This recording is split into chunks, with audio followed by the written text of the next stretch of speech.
Hello, dearest sacred family of light. So we just finished our 47th week of meditation, and as we completed, I was telling Michael what took place at the very end. So I'm going to share it with you. And so Michael and I, as we were speaking, I said, Michael, let me just go ahead and do a video about this because I feel it's very valuable information. So at the very end of the meditation, I saw that I was being elevated and elevated and elevated upwards, and I moved. My head was a little bit to my right, and I noticed my consciousness moved up, and I was entering a different body. And as soon as I came around the feet, my consciousness realized, oh my goddess, I'm moving into my holy Christed body.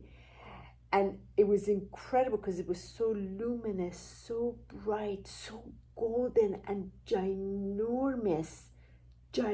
And as I started moving more into the presence, I started getting more and more excited. I was like, oh my gosh, I want to discover this more.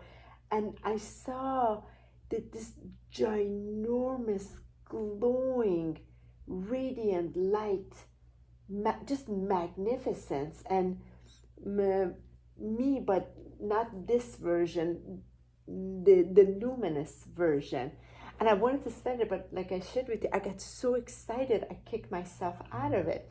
So, and right before that, what was happening was Saint Germain, that was above earth, was telepathically communicating to me that this experience that Michael and I had this past several days, the depth that we went into these spaces within ourselves to dismantle the ancestral programming, I was being shown how this is set up by design in such divine perfection that we don't recognize, because each time that we choose to go in, meet the so-called encounter, meet the program, meet the challenge, meet the problem, meet whatever that is, but when we courageously, by the will, go in, we see it, we feel it, we sense it, we meet it,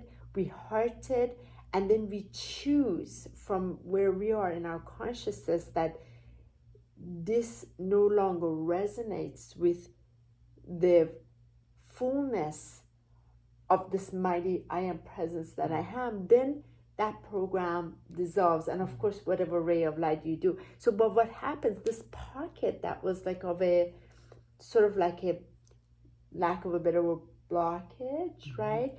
It transmutes, and the way it transmutes, because it turns into like ashes and goes up to the light, so then there's more light emanating out of us, and that's because that's the Christ light, the crystal light that wants to emanate out of us. So when this blockage within our field then is removed, then shines more light. Then we, like this one, we happen to meet so many programs. It expanded. That's why we feel the way we do, because it left our field. And there's no pull, nothing tug on us, because that's what it is when it's a permanent transformation. That's what the action of the violet flame does, because there's no more remainder. It's fully transmuted. Like, that's where you have to dive in, you have to meet it. Like, you can't, and that's where that personal responsibility, personal accountability is, because until you do that, you will not be able to rise fully to then be in this next octave. When we talk about octave of light, is because now more of this crystalline Christ golden light, because we're delivering the golden age, so then it can emanate more. And that's why when I was holding this unity Christ consciousness grid at the end, that's what was happening, being shown to me. I was just spectacular, Michael. And you were saying just now, what were you saying? I was just saying, like, when we really meet with each other, and when these, what we call so-called conflicts or challenges in this 3D world, it's amazing how it's a perfection of the timing, the vulnerability, the energy that meets. As many of you see, it's almost like we have to be at our most raw, vulnerable, sensitive moments to when it comes. It really creates an impact for us to see. And I find that with what happened with us, it was like we call it a perfect storm in 3D, but it's, as you expressed, such divine perfection by design, so that we can choose to embrace the gifts that are supposed to come out of it versus the suffering or this happened, and what it's funny, because a lot of things that happen before the accountability, before the expression, before all of that, I'm usually the first one that says, well, let's look at the gift that is coming out of the situation. But right in that moment, I'm always like pissed off. So because I'm of the action that took place. I'm always saying, honey, let's look at the gift. What is the gift that's coming forward? What is it that we're both given this opportunity to see, but it's the wrong time to say it?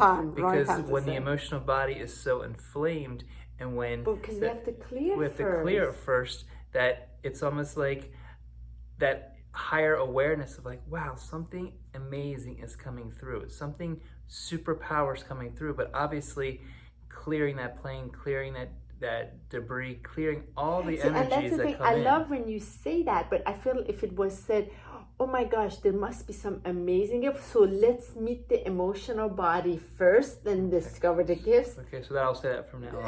Because I feel I'm always saying every single time, honey, what's the gift? But see, you want to get, but how do you can't, because you're meeting the dirt and debris. You can't say the gift. You're meeting massive. I'm looking at the dirt and debris, and I'm saying, okay, there's debris, but I want to even jump ahead of that. And I want to say, but the gift is coming forward to say, this is what's before us, and this is what's happening. But you can't access the gift right in that moment. I know, moment. but at that, we just know there's a gift. But I'm excited about that moment in the gift, because that gift, I know. But see, now I can join your excitement. I can meet your excitement, because I just discovered, as I had shared, that we can joy through this versus suffering.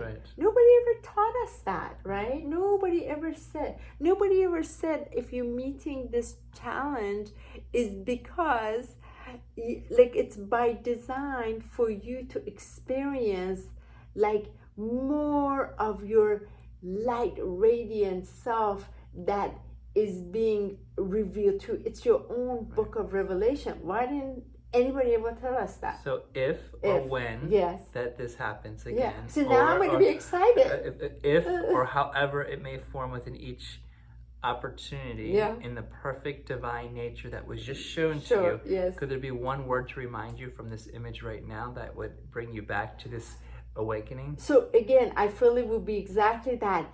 Wow, there are gifts here. Let's each go our separate way to discover the gifts. Okay. Because we need the space, because we're meeting the debris, right? Right.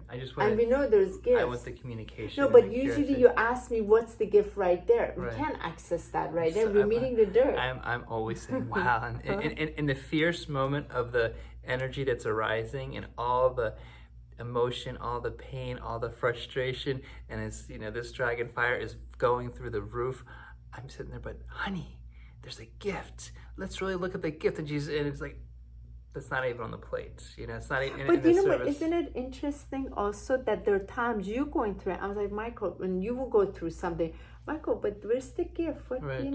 So we do that a lot for each other. Quite a bit. Beautiful. Anyway, just wanted to share. Such an inspiring night. It was such a fantastic meditation tonight. I am so grateful for it. Beautiful. So much love, everyone. Have a magical night. And if you want to see what took place in meditation, please watch the YouTube channel. Much love, everyone. Thank you again.